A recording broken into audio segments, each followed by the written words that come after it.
So it's time for a new Garmin watch, and I've been really debating with myself whether I should get this or not. I think I've had it in my shopping cart for like 50 times or something like that, but always chickened out when actually getting to the payment part. But this is the Epix Pro Gen 2 51mm, and this is, in my opinion, the most exciting version of the new Pro range from Garmin. So we have the Fenix 7 Pro, and we also have the Epix Gen 2 Pro now, because the 51mm brings it up to the size of the 7X that I already have, and I really like this size. But also in terms of battery life, I did have the original Epix Gen 2, but was always a little bit underwhelmed when it came to the battery department. This time around, we also have the flashlight, faster charging, and a new heart rate sensor underneath. So definitely interested to try that out. I'm not 100% sure I'm going to keep it though, but I just want to get it out of my system because that OLED screen is fantastic to use, especially in mapping, but also just in general use throughout the widget, and also get all these nice graphs and so on. So much more easy to read. Also, when you get notifications on your watch, you can see more text and more clearly as well. I also really like the memory and pixel display, and it does get the job done and always on. I really like that, and still get a lot of battery life. I'm kind of torn between the two. My plan is just to try it out, the Epix Pro, see if it's something for me, and then I want to keep both of them so I can just switch between the two. But anyways, let's just get into it. The box is a little bit smaller compared to previous boxes. I thought maybe they would have upped it a little bit, considering this is a Pro watch and it actually costs more than the 7X, because the original Epix Gen 2 47mm version cost the same as the 7X, so the big 7 model. But this time around, of course, we have the 51mm Epix Gen 2 Pro, and it's actually cost significantly more than the big Fenix 7X. But anyways, I guess this is the retail box. Not really all that exciting. It's not even sealed or anything, so let's just get right into it. Let's see if it is a brand new one. I suppose it is, because I bought it off an authorized Garmin reseller, so I have no worries there. But looking inside the box here, we are presented with the watch. Definitely a different packaging this time around. Do not have the extra box within the box. Instead of this foam we had before, where the watch strap was actually locked into, we now just have a little box. I kind of like that they have saved a little bit on all the cardboarding they used, and also the plastic inside the packaging. See, the cable actually doesn't have a plastic bag this time around. Again, it's nice to see. But this is a premium watch. I would have liked to see maybe a little bit nicer packaging, but it is a minor thing. Anyways, getting the watch out of the box. You can see it just held in place by some cardboard now. And dig a little bit deeper here. We also get a USB Type-C cable this time around, because the watch does actually support faster charging. I'm not really sure if it only supports faster charging with USB Type-C compared to like the original cable. I have one here. Of course, we had USB Type-A in one end. This time around we have USB Type-C, and same exact plug in the other end, and I believe you can just use the old cables as well, but I'm not really sure if you can actually fast charge with them. And I also see the instructions are actually much smaller this time around. Again, nice addition. You only really need this to get you up and running, because you can just go to the website, figure out everything you want to know there, save a little bit on paper, but you still have this important safety and product information. This is the thickest one. I believe this is mandatory if you want to, of course, sell stuff into Europe. Probably have to include that. Other than that, we do get a very quick install instructions. So pretty much just plug it in, charge it up, turn it on, scan the QR code on the watch using Garmin Connect, of course. And then you can just connect it with Bluetooth. And you can go into garmin.com/fit-and-care. And of course, like I said, if you want the manual, you can just go online. I really like that. I never use those manuals or instructions. I prefer PDF and just keeping it on my phone or on my tablet. Much easier and better for the environment. And we'll also get a quick look here at all of the buttons. If you're familiar with a Garmin watch, this is of course second nature. It's the first time you use a Garmin watch. It can be a little overwhelming maybe with the 5-button layout, but you do also have the touch functionality now. And we do have a little bit of information here about the watch. So the wireless frequencies and so on here. That's all you get. Kind of like the lighter packaging, and actually picking this package up, it was so light I was kind of curious to see if there was actually a watch inside. This is 51mm, this is the Sapphire version. The Sapphire version does come with the carbon gray bezel, titanium, compared to like the black one I have on my 7X. I wish that they also had the black one still, but not really big difference, unless you of course look at it right here in the lighting. You can see the more gray coloring. I like the black aesthetics a bit better in my personal opinion, but it is a minor thing. Of course, we do have a screen protector on there. Let's just remove that. And then we have that nice sapphire lens.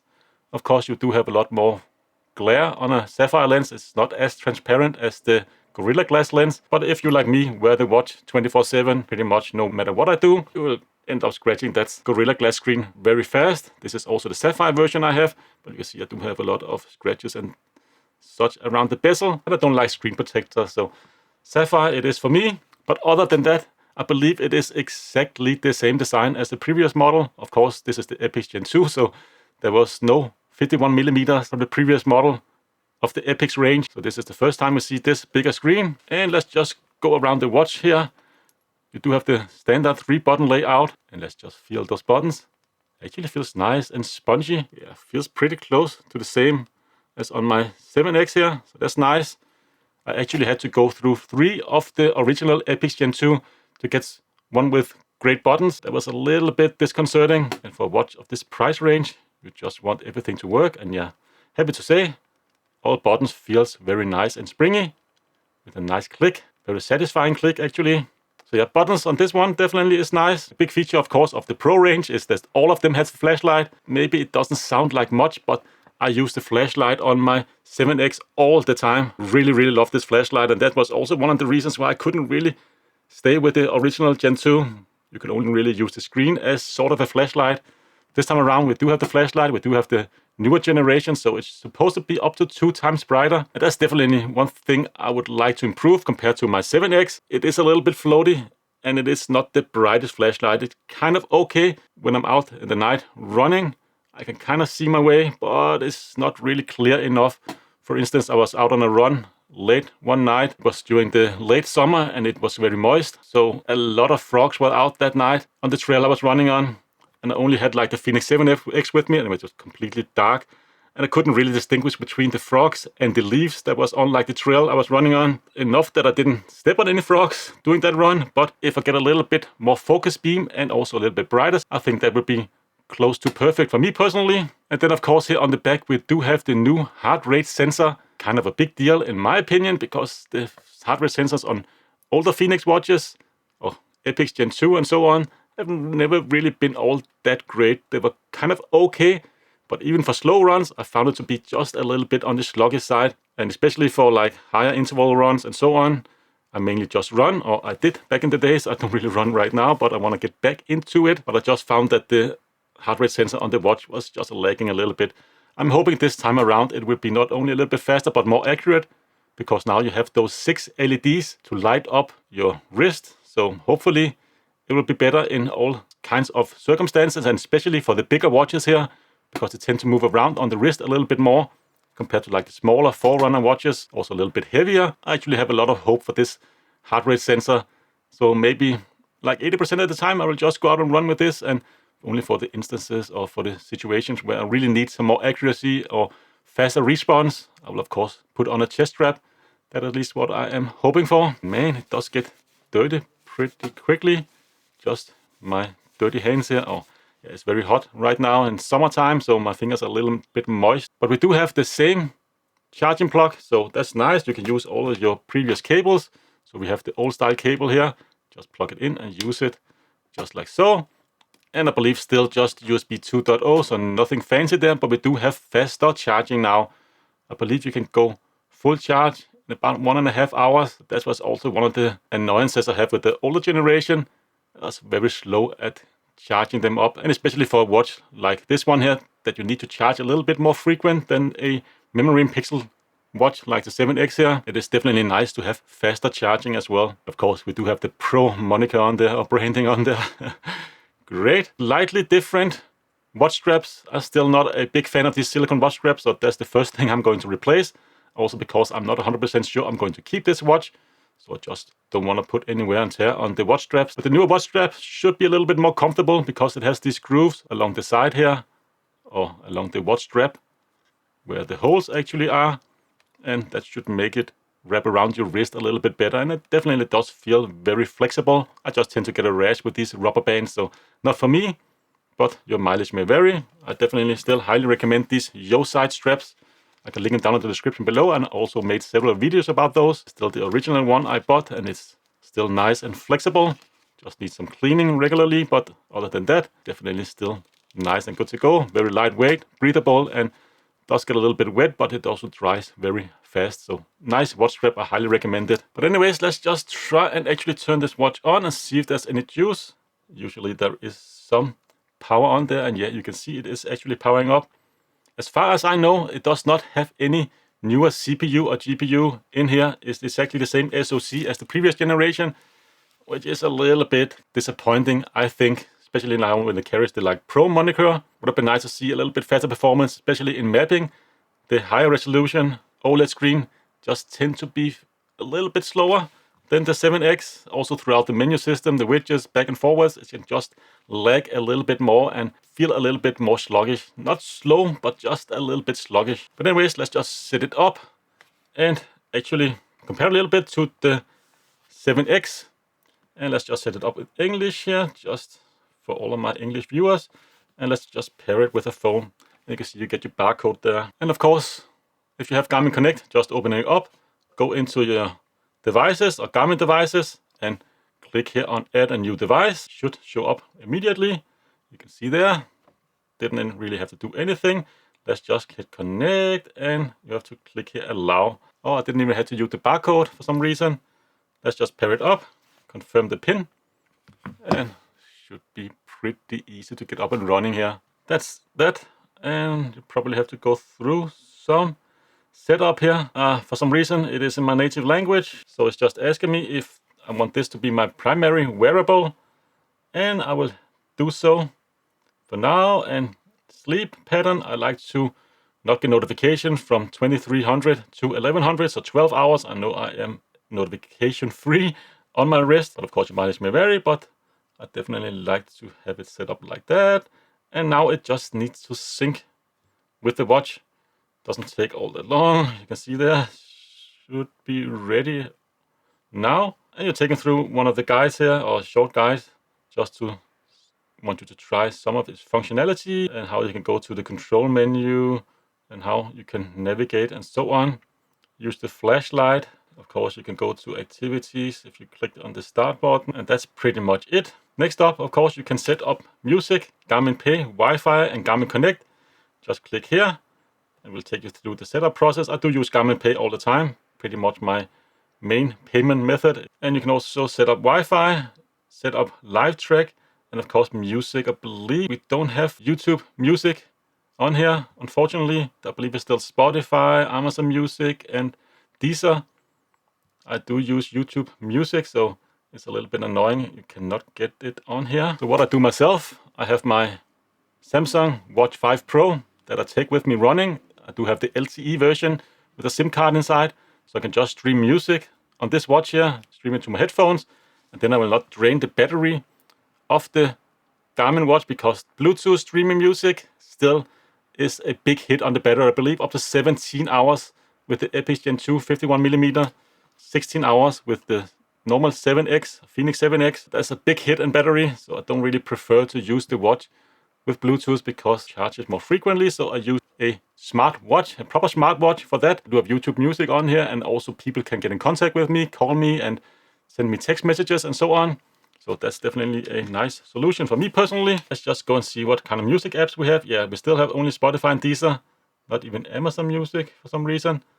And Soundglade, I've never heard of that. But anyways, not really a big issue for me because I use another watch, or I will take my small phone with me. Other than that, you can of course set up a lot of things inside the app now, which was something they introduced with the 7th generation or Fenix 7 and the original Epix Gen 2. So every settings pretty much you can do inside the app. I tend to just use the watch because that's what I'm used to, so I rarely actually go into the app and set everything up, other than maybe now when I set the watch up initially. Other than that, I just go through the menu system of the watch. But yeah, that's what I'm used to. But of course, if you want to set Garmin Pay up here, you can do so. You can set automatic replies, or you can have pre-generated replies. You cannot write anything on the watch, but if you get a text message and you have an Android phone, you can select some of the predefined answers and reply from the watch. I use that pretty often actually. Set up your activities and apps here. you can set off notifications and alarms, how to change the look of the watch from the app as well. You can set up the sensors and accessories here. You can also set up everything related to maps here. Of course, music. Set up your streaming or download of music there. You can set up how to connect to your phone or to Wi-Fi. You can have sound messages. So when you're out and running, you will get a sound message on your phone, I believe. A user profile. You can of course go in and set it up here. Safety and tracking. And you have health and wellness. You set up everything there as well. And then we have navigation as well. Oh, there's actually more if you scroll up here. So you have power, different power modes. Of course, you can have battery percentages. I like to have that on. And you have those different power modes. So extended, max battery, max accuracy, and jacket mode. And then we have system, where you can set everything system related up. And also go in and check for software updates, just to make sure that you're on the latest and greatest, and you actually need Wi-Fi to actually search for software updates on the watch itself. Or you can also just connect it to a computer with Garmin Express. And then you can have help and information, take it to Garmin's website. And you also have Find My Unit. Watch was found. Yes, that's actually quite a nice feature, but also in reverse, if you can't find your phone, you also can use your phone here, or use your watch to actually find the phone. So that's kind of nice as well, so you can go both directions. That's pretty much a quick glance at the app. Let's just get the watch into frame here and maybe compare a little bit to the 7X, at least when it comes to the clarity of the screens, because both of them are the Sapphire models.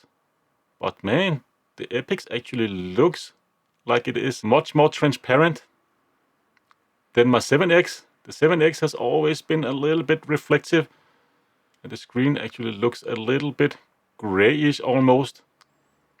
I don't know if you can actually see it on camera, but definitely looks very, very nice on the Epix Pro here on the left. So look at the two screens side by side here.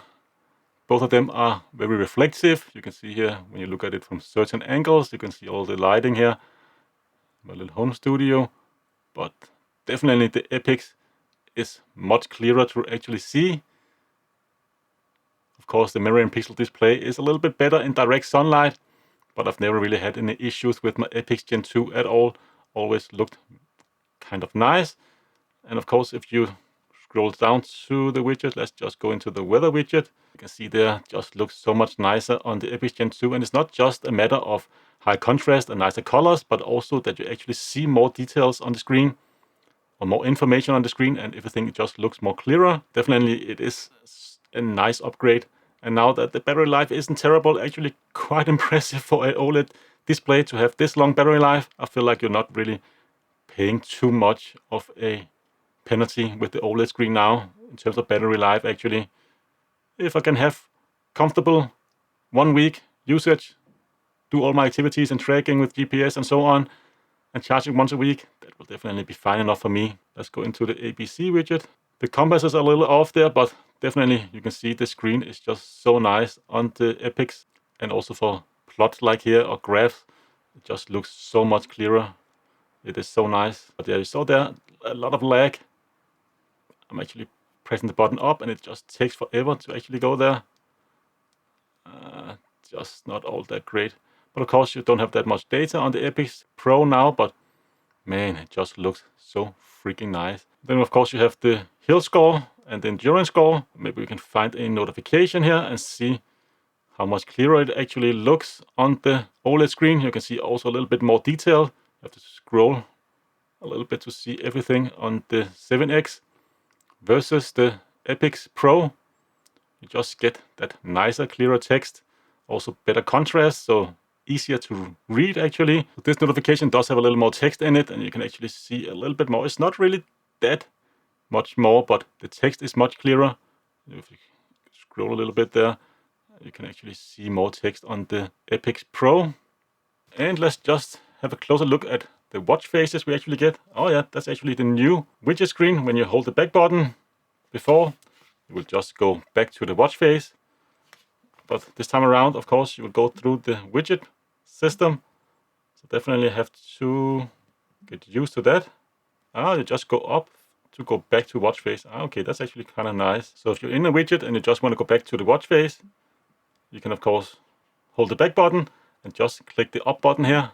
And that will take you straight to the watch face. And speaking of watch faces, let's just have a look at all of the different watch faces you get with this one. So the first one, the default one, analog watch face. Going down here, we do have a digital one with a lot of data points as well. Going one down here, another digital watch face. Looks a little more basic. Same one with analog watch hands there and a very basic one. Another digital one, but with a lot of data points. I like having a lot of data on there, so very usable, especially like sunrise and sunset and weather and so on. Notifications, battery life. Another very basic one. And again another one. Looks very colorful, all of these nice watch faces. This one is the like topo map-ish looking one. And this one I believe we also had on previous generations, as well as this one. Getting into like more basic ones. Of course this one is very recognizable from previous generation. This one was the one I have been using ever since I got my 7X. Very nice watch face. But I'm gonna switch it out this time around. And more basic ones. So man, you do get a lot of watch faces. That's kind of nice. I do believe some of them are also proprietary on the Epix one. Yeah, that was all the watch faces. Go back here. So one thing I want to try out is actually just look at mapping.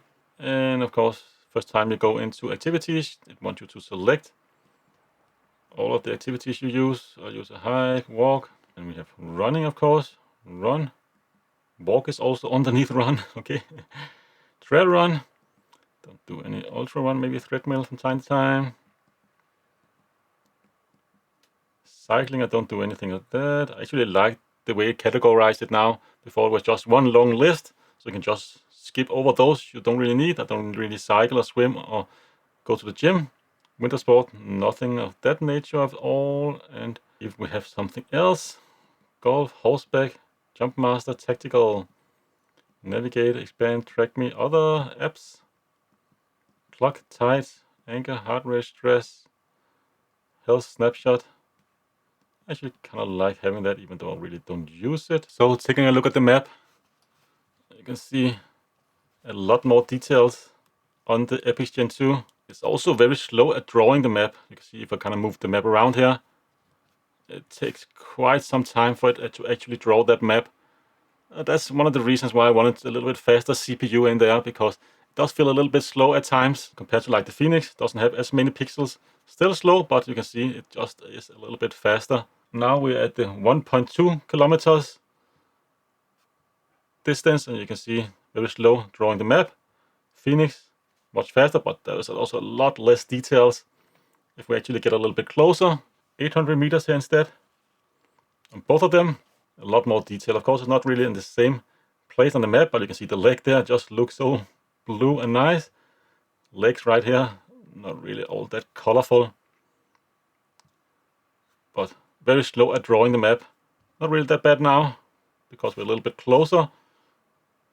But the further you get away, the more detail you have, the more pixels you have, the more CPU power you also need to actually draw the map. So it's not terrible, but I just wish it was a little bit faster at times. Not only for mapping, but also sometimes throughout the menu system. Run activity, do see a lot nicer screen there, but see there the difference in coloring there for the different heart rate zone, for instance. So much nicer on the OLED screen, and just in general, the OLED screen just feels so nice, or looks so nice compared to like a MIP display. So yeah, first impression of the Garmin Epix Gen 2 Pro 51mm. Price is definitely a reason why I have been so hesitant to get it. Had it cost like the same as the 7X Pro, it wouldn't be as difficult, because I kind of feel like that's a good price for a watch like this. But Garmin know they can kind of charge a premium for an OLED watch. Also considering there's nothing else on the market like this, with this kind of battery life, and also having that nice OLED screen. I did get it like 6% under MSRP, was like on sale here in my country from a authorized Garmin resellers, I like to get it just a little bit discounted, considering it is brand new or just came out. It is kind of hard to actually get a good deal on watches when they're brand new. You know, like 6 months down the line, you see the prices more stabilized, but right now they're retail price category. So I'm not 100% sure I'm going to keep it actually. I just need to try it out, keep it on my wrist for like a week or so, and I really want to get out and run again, get back into shape. And it is a nice motivation for me personally to get a new piece of kit to motivate me and to get out and run, because I of course want to try it out and play with it and see what it can do and test it versus the older watch and test it versus a heart rate strap and so on. So the last thing I want to test in this video is actually the flashlight. Let's just try that out actually, and let's just ramp it up to 100% here. So it's now 100% brightness. Let's of course do the same on the Fenix 7X here. So both of them are at 100%, and I have my little homemade light box here. I do have a lux meter in the end here, so this box will actually measure the overall output from the watches, and let's just try it out. So first off, the Fenix 7X, just shine the light into this box, and you can see just around the 800-ish lux. Yeah, just shy of 800. So let's just call that 792, and let's just try the newer generation here. Definitely do see it a little bit brighter, but it's not really feels like it's twice as bright. Yeah, we're looking at closer to like 1250 lux, so not quite twice as bright, but definitely a bit brighter. Let's just actually turn off the light and see if we can find something to light onto here. A piece of white paper, and let's just see the light pattern. So this is the beam pattern from the Garmin Epix Gen2 Pro from around 20 centimeters away. You can see there does have a little bit more focus beam, I would imagine, compared to like the 7X. So same distance. The Garmin Fenix 7X, you can see, is just so much more floaty in light pattern. I'm pointing it exactly the same direction, so the flashlight directed towards the paper at around 20 centimeters distance. You can see so much more floaty light, so it's not really that directional compared to the newer generation. Also feels like it's a little bit wider actually in coloring.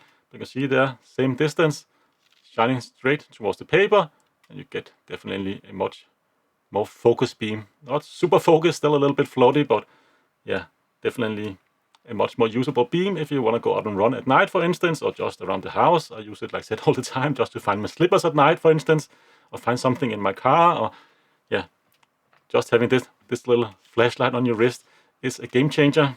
But that's pretty much also everything I want to go into in this video, else it will just be too long. So this is just an unboxing, first look and setup video of the Garmin Epix Gen2 Pro 51mm, and a little bit of comparison between the 7X. I'm not totally in love with it just yet, but I'm gonna keep it on my wrist for, I suppose, the next week or so and see how my opinions will change. It definitely does take a little bit of time to get used to a screen that is always on. Or I plan to just leave it always on, but it always is emitting light. So at nighttime it can be a little bit annoying compared to like the memory and pixel display. It is always on, but it is not emitting light unless of course you turn on the backlight. Interested in this watch? Of course I can share some affiliate link down in the description below. And also if you really like this watch band here, I can also share some link down in the description below for where you can get this. But that's pretty much all I have for this video. Hope to see you again in a future one. Until then, take care.